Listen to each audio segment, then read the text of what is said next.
Your line too. Good morning. Hey everyone, and welcome to our Sunday Slate for Fantasy Podcast. Sorry, talking a little too fast for myself. As always, I'm Johnny Sunday, Johnny Football, Johnny Winner, whatever you want to call me. And this is, as always, Drew Schefter. I'm going to step on Drew Schefter's toes because usually he gives us breaking news on the injury reports and everything like that. But I actually beat him to it this morning, and so I think I'm gonna champion that spot this week for once in 11 weeks.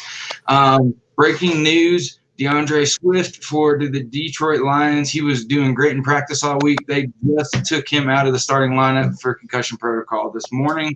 Adrian Peterson will be the starting running back. Kerryon Johnson will be the number 2.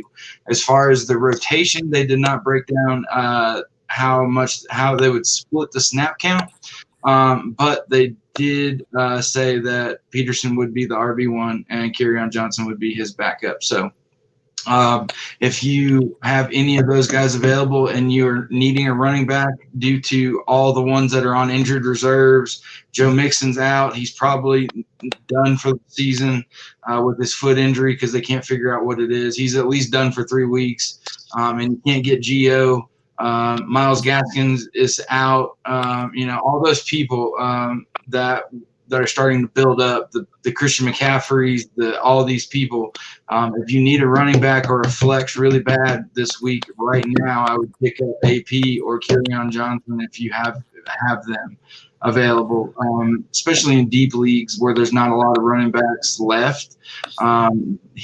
Those would probably be one of the twos that I would get. I personally am hurting for running backs really bad. As soon as I heard that news, I grabbed AP. AP's just been killing it when he's been in there. All things on paper, if you look at age, if you look at, just athletic ability, you think Kerryon Johnson would be the one, but every time him and Kerryon are split in the backfield, AP just seems to always still have it, just like Frank Gore, the Energizer Bunnies do. But I would not be mad at you in a desperate situation if you had Kerryon instead of AP. I think they'll probably rely on both of them because I believe also Galladay is not playing. I could be wrong about that though.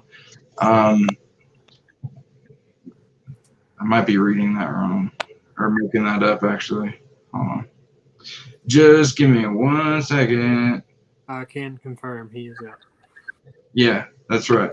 So with Marvin Jones being pushed to the number 1 receiver, and then they got Hawkinson, Swift's out. So I would assume that they're going to rely heavily on Kerryon and Adrian Peterson. So it might be a 50-50 split. Kerryon's probably more of the receiving back if they do want to throw the running backs out there into the passing game since they're a little shorthanded. But anyway, we'll get off of that. Also, on Thursday, I recommended to start Jameis Winston. It came out later in that week, egg on my face, that Taysom Hill is going to be the starter. He took all the first team practice rep that week.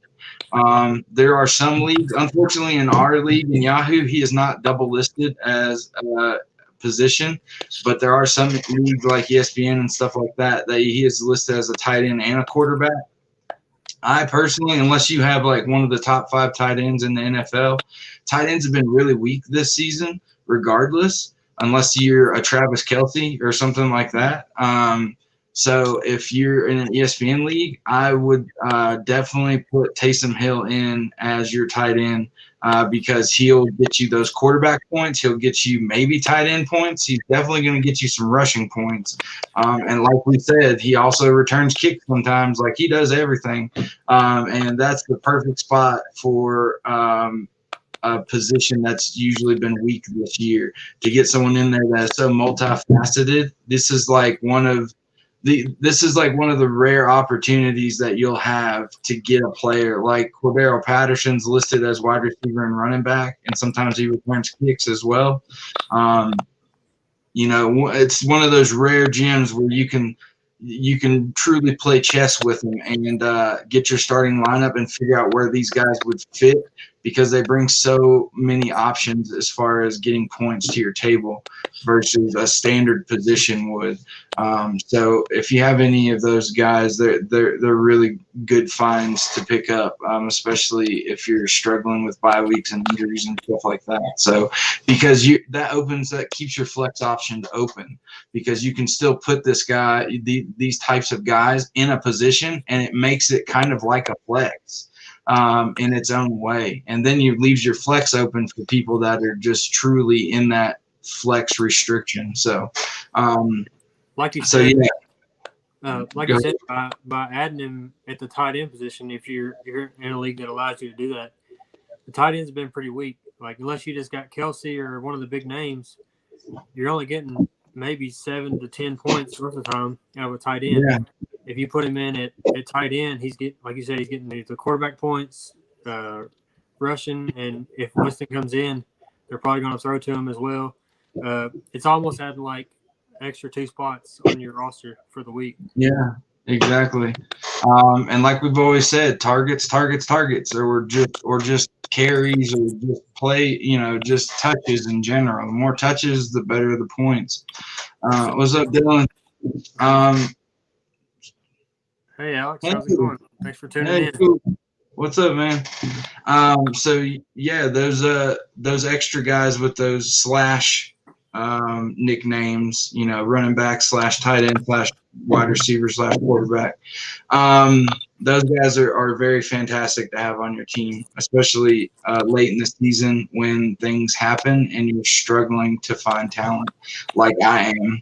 I drafted great, made a couple of great trades. My roster on paper looks fantastic, but I have been struggling. I've lost like three straight games. And I got Michael Thomas, Julio Jones, Russell Wilson, Nick Chubb, Christian McCaffrey. I mean, my team is endlessly good, but for some reason I cannot get it put together, and it's very frustrating. So right now I'm starting Adrian Peterson. Also, 2 things real quick. They're probably on your waivers. If you have any injured reserve spots, or if you have any bench spots open that you can drop somebody. Raheem Mostert and Myles Gaskin, they technically are on injured reserve, but they are on par to come back for Week 12. And if you remember when these guys were starting for their teams, Gaskin and Mostert, they were absolute beasts. Mostert only played like the first 4 weeks, but at least in my league, he averaged almost 30 points a game. He had like 24, 28, 25. He is the dude. Jerick McKinnon has not been getting it done, and neither has the other people in the backfield. I mean, Wilson, like, they've had their games, but they haven't been the dominant back that Mostert is. Gaskin, same way. When they traded Kenyon Drake, Gaskin had finally stepped up during the season, and he was a reliable person. I had him starting in my roster before he got put on IR. So now they're both slated to come back next week, as well as Zach Ertz. He's technically injured reserve, but cleared to return, but they're going to keep him out 1 more week. So Dallas Goedert is still a viable option, even though Richard Rodgers has been kind of getting more attention. I think that's just because Carson Wentz is still used to Richard Rodgers, but they definitely love Dallas Goedert. I wouldn't be surprised next year if they moved off of Zach Ertz just to keep Goddard and move him up to their number 1. But anyways, so we covered AP. We covered the 2 IRs, Mostert and Gaskin. We covered Taysom Hill. I think that was all we wanted to share real quick to get that out of the way. So unless I'm forgetting anything, Drew, you can go ahead and take over the games, and then – or actually – yeah, if you want to go ahead and take over the games, just so we can get those out of the way, so they can make some adjustments if they need to. Then I'll finish with the top positions and stuff. So I'm gonna start with the Saints and the Falcons. Alvin Kamara, he's been the go-to guy for the Saints offense. Like, even with Thomas coming back, he's been the go-to guy. He had 3 touchdowns last week, 2 on the ground, 1 receiving. He had 7 catches, 83 yards. He only had 15 rushing yards last week, but like I said, he scored 3 times. That's 21 points out of one player in a game, like, for your team. So anytime you can have that much success as one player on a team, then I mean you're automatically a great fantasy player, which everyone knows Kamara's a great fantasy player anyway. But for the year, he has 67 catches. He averaged 72 yards per game. He has 4 receiving touchdowns. He's currently on pace as a running back to have over 120 catches and over 1,000 yards. My gosh. He also has a chance to have over 1,000 yards rushing. So he's basically going to have over 2,000 yards all purpose. And for one player to do that in an offense, and especially in today's game with so many weapons that the Saints have already, I mean, that just tells you so much about him as a player. But and just let y'all know again, Teddy Bridgewater officially active and will play. Anyway, sorry, just got a notification. All right, and the good news for Taysom Hill, as we mentioned earlier, he'll be starting. The Falcons' defense is the second worst in the league against the pass as far as yards per game, giving up 310 yards per game and a 105.6 rating. I think that's something that Taysom Hill can take advantage of. He's shown when he's in there that he can make some passes. He's just an all-around athlete. I mean, there's nothing that he really can't do. And his mobility will create a lot more of those passing opportunities. I think they're going to come down, kind of, key on him a little bit to try to take him. Especially on those players that do cross, like Michael Thomas makes a living off of crossing routes. He's not a burner down the field. That's Emmanuel Sanders' job. So those players that do those crossing routes a lot and cross the field, with Taysom being a running quarterback, just like DeAndre Hopkins and Kyler Murray. When Kyler gets or Tyler Lockett and Russell Wilson, when they get to moving, those people that are usually crossing the field anyway, they can go to scramble drill and they can either break up, towards the end zone, or they can come back towards the quarterback and give them that safety blanket. Personally, I have Julio and Michael Thomas, so if you're in like one of those types of rare situations, I started DeAndre Hopkins this week and he didn't do as well, but so I had the choice of either Julio or Michael Thomas. Personally, I'm going with Julio this week because Taysom is such a dynamic player. He's not just going to sit back in the pocket and just pass the entire game. There are going to be times where, this could burn me and Michael Thomas could get like a couple of really big plays. But I think this game is going to be structured more around Taysom's abilities and what he can do. And Alvin Kamara as like the number 2, and then just whoever happens to be open while Taysom's doing his thing.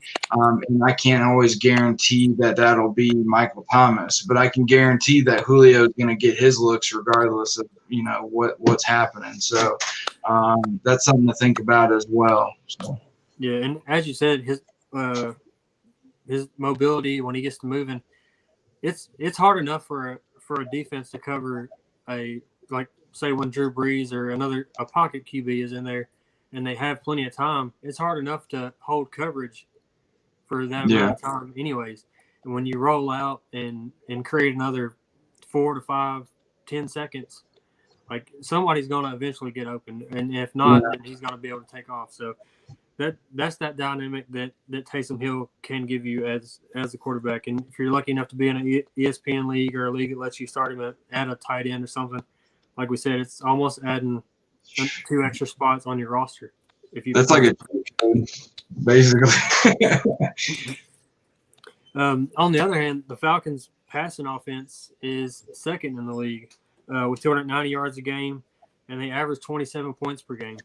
So it's not their record doesn't compare to their offense. Like it's been their weak point for sure.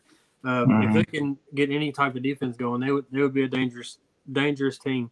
So they can keep up if it gets into a slugfest like scoring, but I'm not sure that it'll get to that today, honestly.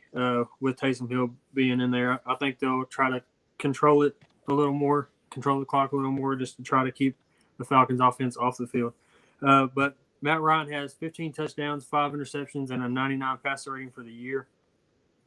And they've been most dangerous when Calvin Ridley, Julio, and Gage are all on the field at the same time. But I mean, you just take your pick. Like they're going to get open regardless. Yeah. Julio, even Julio sees more double teams than probably anybody, and he's still tied for first on the team with 43 catches and 91 yards a game, 3 touchdowns. Calvin Ridley, I mean, it's one of the best receiving corps in the league, with no doubt. But Calvin Ridley has 43 catches, averages 82 yards a game, 6 touchdowns, leads the team in yards, touchdowns, and like I said, tied with Julio for first in receptions. And then you got, like I said, Russell Gage, and there's Hayden Hurst. I mean, there's so many weapons on that offense. And the Saints' passing defense, they've been kind of middle of the road this year, but they have been better these last few games. Last week, they only allowed 230 yards. They had 2 interceptions and allowed a 66.9 rating. But their rushing defense is their strong point. Saints are only giving up 3.3 yards a carry. That's second in the NFL. And 76.8 yards per game. That's also second in the NFL. Todd Gurley, his yards have been pretty good this year. He's close to the top, surprisingly. But he's only averaging 3.7 yards a carry, 64 yards a game. He does have 9 touchdowns. And I think most of those are the goal line situations. That's kind of their go-to guy in that situation. That's why we said on Thursday we recommend sitting him if you have a good backfield and you have someone that could do a little bit better, because he does have those fantasy numbers, but as Drew pointed out, he's got 9 touchdowns. So 64 yards a game, under 5 yards a carry, but he's got 9 touchdowns, but he's high up there in points, tells me he's very touchdown dependent. And against a good rushing defense, he's probably not going to get those touchdowns like he's usually getting, but he's going to get that 64 yards or less, that less than 5 yards a carry. So he might burn you on this, but as Drew pointed out, they got one of the best receiving corps from tight end to third receiver that you could possibly have. So I would think of this as more of a passing game for the Falcons. All right, and moving on to the Lions and Panthers. As he told you earlier, AP will start, and he will split carries with Kerryon Johnson. And that's tough for Swift. But he had a great game last week, or last three weeks actually. He's had pretty good games. Last week he had 81 yards and 5.1 yards a carry. So his third straight game with double digit carries, and each of those he averaged 4.9 yards per carry. So he was really coming on. But I think they'll be in pretty good hands with AP all day. And the Panthers' rush defense has given up 4.8 yards a carry, which is 29th in the league, 124.5 yards per game, which is 20th. So, like I said, I think they'll be in good hands, even with either guy, whether they split carries evenly or whoever gets the hot hand and takes it over. Their Panthers' passing defense, they allowed 3 touchdowns, a 124 rating, and over 300 yards last week. For the year, they're allowing a 97.8 rating, 255 yards per game, which is 22nd. And Matthew Stafford is coming off one of his best games of the year. He had 276 yards, 3 touchdowns, no turnovers, which is big. He has been turning it over a little bit this year. And he had a 127.8 rating last week. And as you mentioned, Galladay being out, Marvin Jones, I think you mentioned him as well. He has in the games that Gallei's been out, he has stepped in pretty good. And over the last two games, he's had, I believe it was 16 targets, around 200 yards, maybe. Or no, yeah, pretty close to 200 yards, like 160, 170, and a couple touchdowns. So definitely a good flex option if you don't have anybody else. I wouldn't say start him, but I would say definitely a good flex. Hold on one second. So the Panthers can't decide what they want to do. 9 minutes ago, they activated Teddy Bridgewater. 2 minutes ago, they deactivated Teddy Bridgewater for his knee. And then just now they announced P.J. Walker is going to be their quarterback week 11. Yeah, so if you got Curtis Samuel, if you got DJ Moore, maybe look somewhere else this week.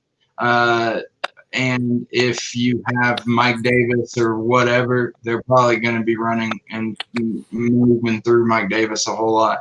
But that even feeds more into the Lions running backs because I feel like P.J. Walker, it makes this team a little bit more one-dimensional. Unless P.J. Walker just comes out and blows it out of the water and does something, he's the best kept secret in the NFL. Like Teddy Bridgewater was to Drew Brees last year, and they go 5-0 with him. I think that if the Lions can get up on them with whatever they choose, either the running game or the passing game, it's definitely going to be a running game type of situation in the second half.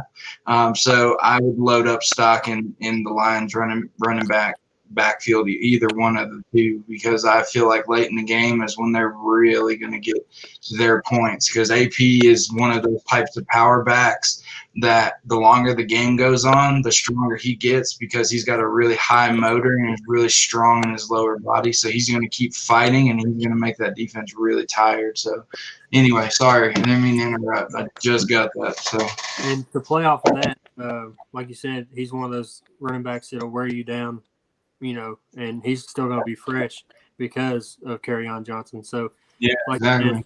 That Lions backfield looks pretty good today, especially with that breaking news that Bridgewater will be out. Honestly, Bridgewater has been struggling anyway. Last week he only had 136 yards. He did have 2 touchdowns, but he was only 5.7 yards per attempt. For the year, his numbers. I mean, he's had some good games, but his numbers aren't like mind blowing. He's 13 touchdowns, 7 interceptions. And he's around a 98 rating for the year, which isn't, it's not bad, but not your typical like starter you want for a fantasy quarterback, and maybe not even a starting quarterback in real life. So, but like I said, he's been decent, not the greatest. They did well, but the Lions' pass defense, they're giving up a 99 rating for the year, which is 25th, and they're allowing 258 yards per game. So, but they've been faring fairly well the last few games. Last week, Alex Smith did have a pretty good game against them. I think he had almost 400 yards against them. So, but they did face almost 60 attempts. So, it wasn't the fact that they didn't play well. It was the fact that the Redskins got down and went pass heavy for the rest of the game, most of the second half. So, not Redskins. I'm sorry, Washington football team. There's mine for the year. There you go. Didn't want you to feel left out. Excuse me. Speaking of Washington, they're playing the Bengals today. And as I just said, Alex Smith, he had 390 yards, 7.1 yards per attempt, and an 89 rating last week. That's his first start since that big injury he had last year. He has seen some playing time, but that's his first actual start. And honestly, it was probably the best overall passing game as far as effectiveness and everything for Washington this season. So it's good to see him back and doing good. Yeah. And of course, everybody's favorite target in that in and out of quarterbacks in Washington. Terry McLaurin had 7 catches, 95 yards, and like I said, once again, the leading receiver. So it's kind of showing you that it's not his quarterbacks, it's him. It doesn't matter who's in there; he's going to get his. So always a good fantasy guy. The Bengals pass defense, they gave up 333 yards, 4 touchdowns, and a 110 rating last week to Big Ben. For the year, they're allowing a 96.6 rating and 265 yards per game, which ranks 26th. So could be good news for Alex and Terry McLaurin. On the other side, Washington pass defense allowed 3 touchdowns, 127.8 rating last week. But for the year, they're only allowing a 92.1 rating and 194.7 yards per game, which ranks first in the league. So that Washington defense is pretty tough against the pass.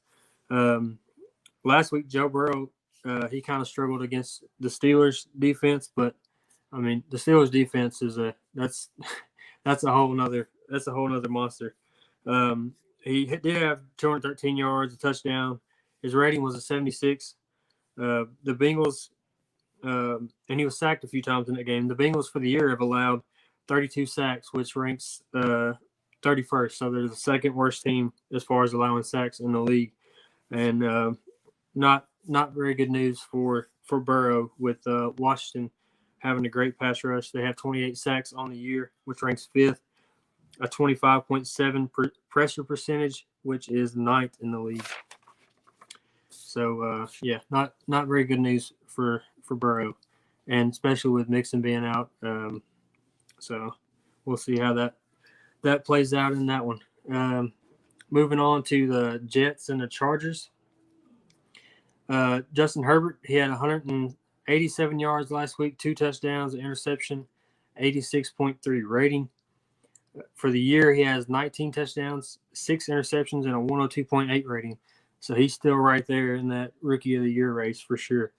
For the rookies to come in and play as well as they have this year, as far as quarterback goes, it's just goes to show you how talented these guys really are. Well, especially with Joe Burrow taking like the almost most sacks in the NFL and still having almost, Justin Herbert numbers is that's phenomenal by itself as well. Yeah, and good news for Justin Herbert. He struggled last week against the Dolphins. Dolphins have a great defense. A lot of people overlook them just because they're the Dolphins, but they do have a great defense down there, and they're building something special. But good news for Herbert is he's playing the Jets this week. That's always good news for anybody that's struggled. If you got the Jets next week, it's a good bounce back game for sure. Jets defense is allowing a 103.9 rating for the year, 281.8 yards per game, which is 29th, over 70% completion percentage, and over 8 yards per attempt. So Justin Herbert's back at Oregon in college this week. Yeah, so good news for him, and good news for Keenan Allen. He actually struggled last week. Dolphins pretty much, I mean, they took him out of the game altogether pretty much. He had 7 targets, only 3 catches, 39 yards. He did have that touchdown, but like I said, they keyed on him, took him out, and that was big in containing Herbert, because Keenan Allen has definitely been Justin Herbert's favorite target. He's relied on him, and it showed when you can slow Keenan Allen down, it really affects Justin Herbert. So we'll see if the Jets can somehow pull that off and slow Keenan Allen down. I feel bad for the Jets because they played really well against the Patriots, and they're about to get crushed on the last-second field goal. And they're about to get crushed this week. Brashard Perryman for the Jets. And it was week 9, and that they had a bye last week. They played the Patriots week 9. As I said, they lost on the last-second field goal, 30-27. Perryman had 5 catches, 101 yards, and 2 touchdowns. So he's definitely emerging as one of their best receivers. Joe Cool Flacco had 262 yards, 3 touchdowns. Yeah, you call him Joe Lukewarm. Yeah, he used to be Joe Cool. Now he's just Joe Lukewarm.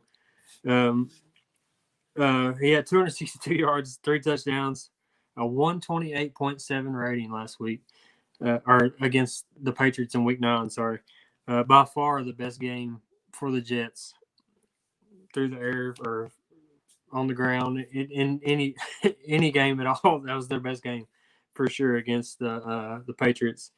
And man, I was really hoping they'd pull that out so Dallas would get closer to that number 1 pick. But the Chargers defense, they allowed 169 yards, 2 touchdowns, and a 106.9 rating last week to Tua.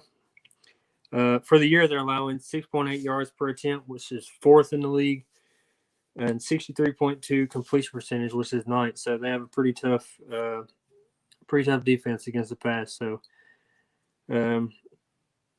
Joe Cool will be Joe Froze this week. I don't think he's going to do very much. But yeah, so that's all I have as far as the games go. I guess if you want to kick it off with the for sure. And matchups. Yeah.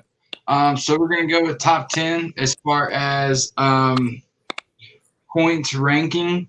Like since we've been doing it this new way, just to reiterate, the top 10 players in the position that I'm going over doesn't reflect the best matchups.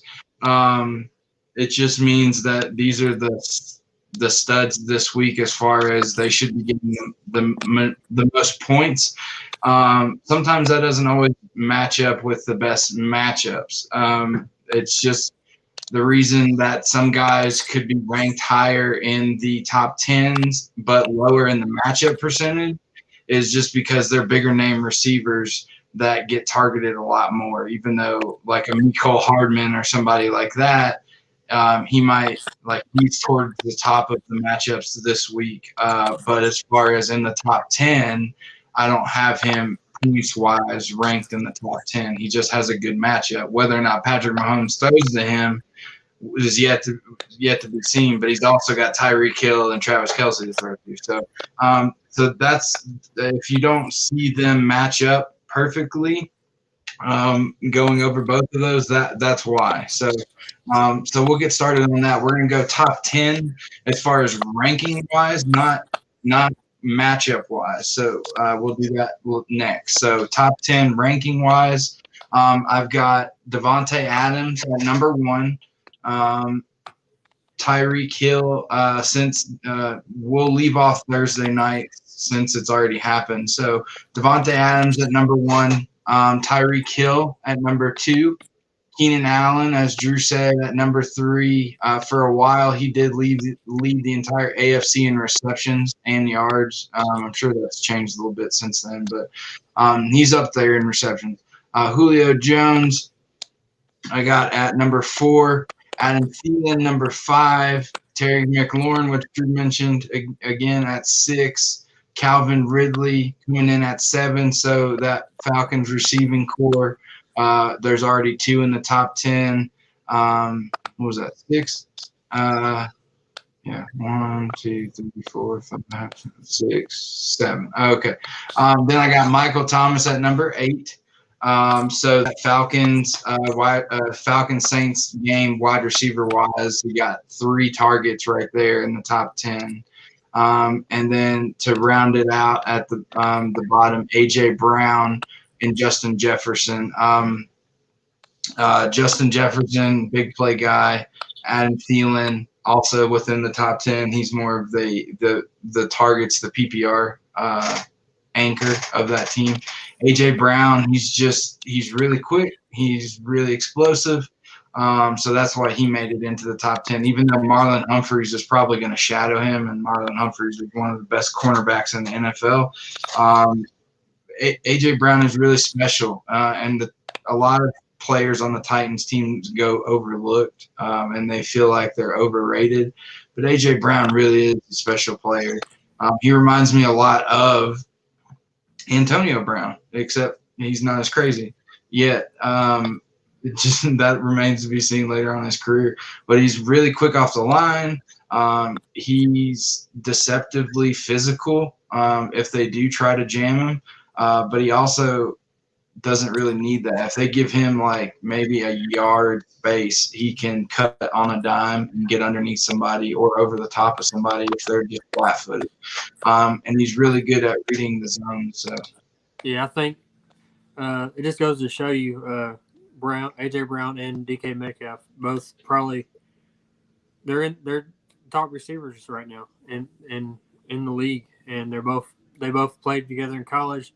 So I don't know if it pays testament to the Ole Miss coaching staff or just them working together or however, but it just goes to show you. I mean, Metcalf, just like Brown, they're both physical, quicker than you think, faster than you think. They can cut quick. They can do it all. So yeah, just I wish AJ Brown had DK Metcalf size. He's a whole other monster, right? Right. He's like if DK keeps this up, and this is when receivers have the slowest parts of their careers is in the first couple of years. Then once they start picking it up, like they start learning the tricks of the trade and how they start to understand what defenses do to them to try to take them away so they can learn how to adapt off of that. For them to be in, probably their slowest years, quote unquote, the sky's the limit on these people, and DK is starting to resemble Calvin Johnson and Julio Jones. Like, I'm not saying he's close to them right now, but his size, his speed, his leaping ability, his hands, they throw whoever on him. Granted, he got shut down against the Rams, but I see him being that Julio Calvin Johnson, literally doubled and sometimes even literally triple teamed, and he goes up and gets it over the top of people. I see him having, before he's done, close to a 2,000-yard season like Julio or Calvin Johnson did once in their career. So anyway, enough about that. So that's the wide receivers. Skipped quarterbacks, 100%. Skipped quarterbacks on this. So we'll go back. Quarterbacks, obviously, Patrick Mahomes, number 1. Justin Herbert, I have at number 2. Deshaun Watson at number 3. You wouldn't think that, but he's playing New England, which isn't the same New England that we're used to seeing, and Deshaun Watson makes things happen with his legs as well. So I got Lamar Jackson at 4, Aaron Rodgers at 5, Cam Newton at 6, just because the Texans are also bad on defense. Matt Ryan at 7, Tom with that receiving core, and Todd Gurley probably struggling on the ground. 8, I got Tom Brady. 9, Ben Roethlisberger. And 10, I got Joe Burrow. So that rounds out my quarterbacks for the top 10. Running backs, obviously, these names are familiar. Dalvin Cook at 1, Alvin Kamara 2. You can interchange those guys, 1 or 2. It doesn't matter. Aaron Jones, who's back now, he's at 3 on my list. Miles Sanders at number 4. Josh Jacobs at number 5, believe it or not. KC does have a good secondary defense. Their rush, though, they're definitely going to pound it with Josh Jacobs because the best, as Drew always says, the best defense against a good quarterback is a good running game to keep him off the field. So that's why I got Josh Jacobs ranked into the top 10. So number 6, James Robinson, just because I don't think the Jags aren't going to be able to throw against the Steelers at all. They're barely going to be able to have a quarterback stand in the pocket with that pass rush. So they're going to force feed James Robinson. Then James Conner coming in at number 7. Mike Davis, like we said, at number 8. This was made. These rankings were made before the PJ and Teddy Bridgewater swap. So I would venture to say maybe even Mike Davis gets bumped up to number 6 above James Robinson and James Conner. Derrick Henry, I got number 9, even though Baltimore's defense is crazy good. Derrick Henry, as long as they keep if they keep feeding him, they did say that their plan has been to lighten his workload right now during the season. I think they're giving him a few games, like probably 2 or 3 games or whatever, as far as the number of touches. Giving him a little lighter load just because they are planning on a playoff push and a playoff run, even though they have been losing here lately. But hopefully if they can get in that position to be at least a wild card or in the playoffs, they like to use Derrick Henry a lot when it gets really cold down in the wintertime. So I got him at number 9. And then Zeke, I got him at number 10. They're facing Minnesota, but Minnesota did trade away some people at the deadline. So I think that makes them a little bit softer against the run. Plus, Zeke is the Cowboys' offense. I believe Andy Dalton's starting this week. I think so. Yeah, so, they do – that probably pushed him down a little bit in the top 10. But at the same time, you can go either way, Kareem Hunt or Zeke at the 10 spot.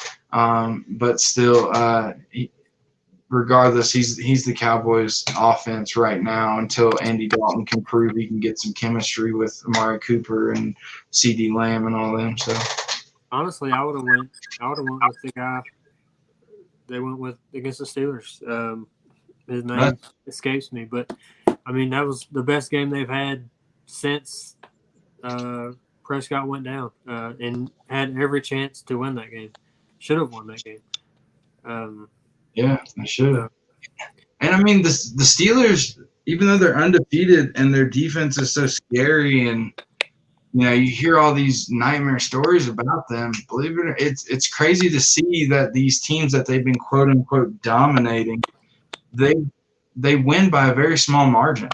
And it's always close games. But at the same time, when you watch them on screen, they just seem so dominant. So I don't know about the Steelers. Yeah, Garrett Gilbert. Appreciate it, Dylan. Do what?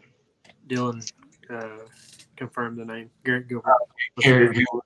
I could not think of his name, but he sounds like his name escapes me name. So all right, so on to tight ends. Top 10, Travis Kelce, obviously number 1. Darren Waller, number 2. Because the second best thing outside of the running game to keep a quarterback off the field is a very short passing game, usually with a tight end, which is basically like a running game. It's an extension of the running game. Yeah, exactly. So I got Darren Waller at 2, Mark Andrews at 3, because the Titans definitely struggle against the pass on defense. TJ Hawkinson at 4. I really like that spot, especially with Marvin Jones getting moved to number 1 because Galladay's out, and so is Swift. So Dallas Goedert got him at number 5 because Zach Ertz is still not playing. Hunter Henry at 6 because they're playing the Jets, and Herbert's going to be slinging it all over the field. Hayden Hurst at 7 because, as we keep saying, they're one of the best receiving core tight end to wide receiver in the league. So I see him getting a lot of targets. Gronk at 8. LA is good against receivers, not as great against tight ends. Eric Ebron at 9. He's had at least 5 targets or more in the past, I think 5 or 6 weeks, somewhere around in there. And he's going against Jacksonville, so he definitely deserves to be in the top 10, I believe. Noah Fant, and that is because Miami is really their corners, their secondary is really, really good, and they're going to shut down those receivers for the most part. So I think Font is going to get.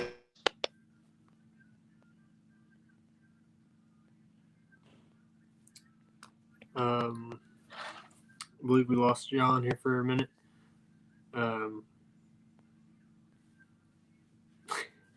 Yeah, I think we lost him.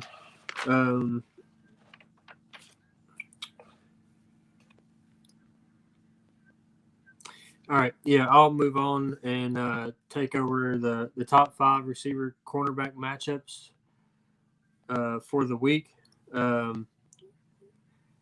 Number 1, Julio Jones versus Marshawn Lattimore. Number 2, Tyreek Hill versus LaMarcus Joyner. 3, Mecole Hardman versus Trayvon Mullen. Number 4, Chris Godwin versus Troy Hill.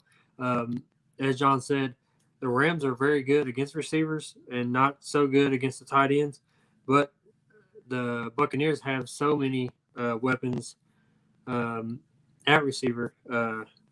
I think this is why that matchup comes in. Troy Hill is their number 3 or 4 cornerback.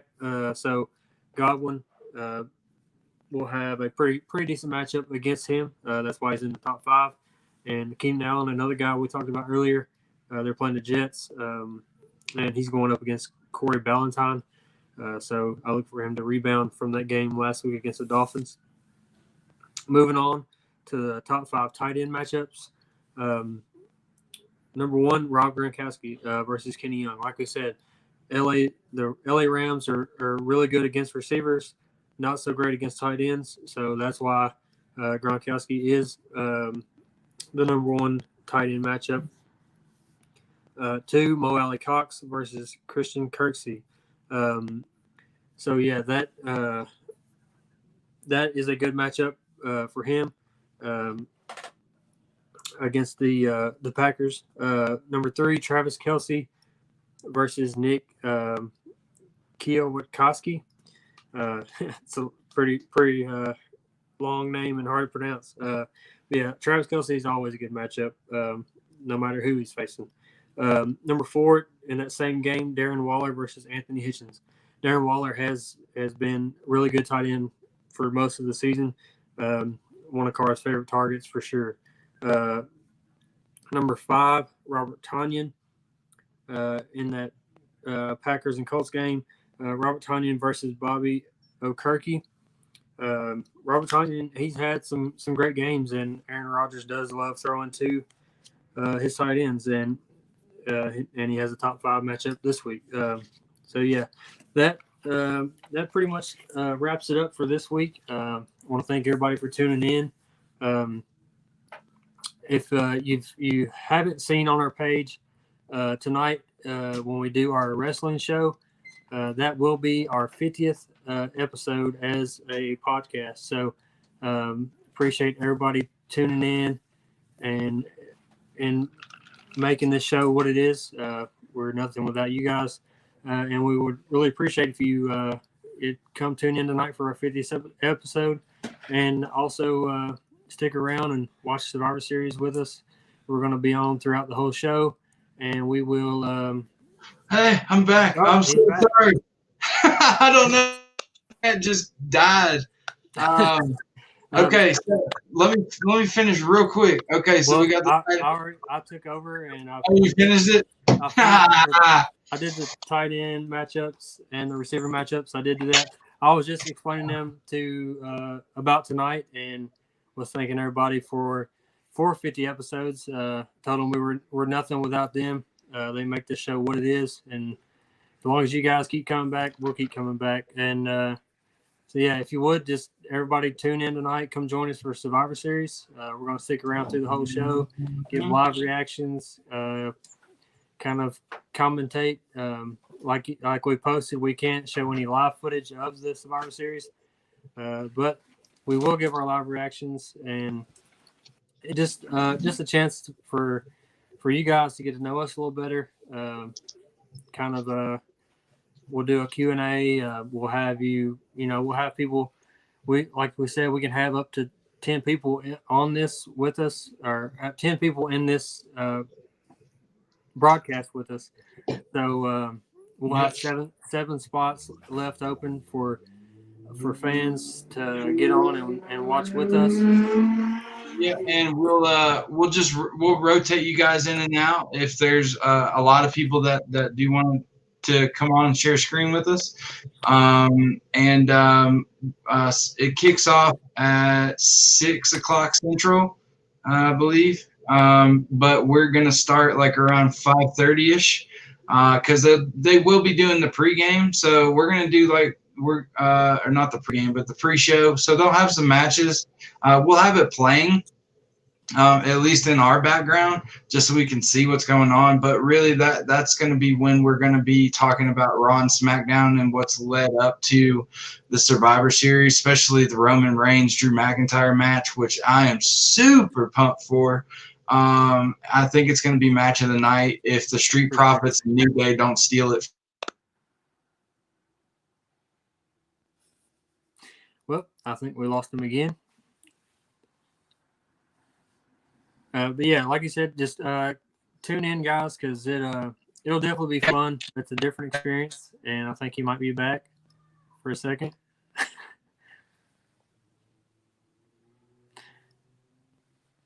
All right, maybe not. But yeah, okay. So yeah, definitely tune in.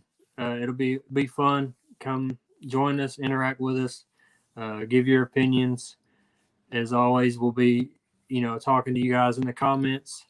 So yeah, should be a fun night. 50th episode celebration. Can't wait to see you guys there. All right.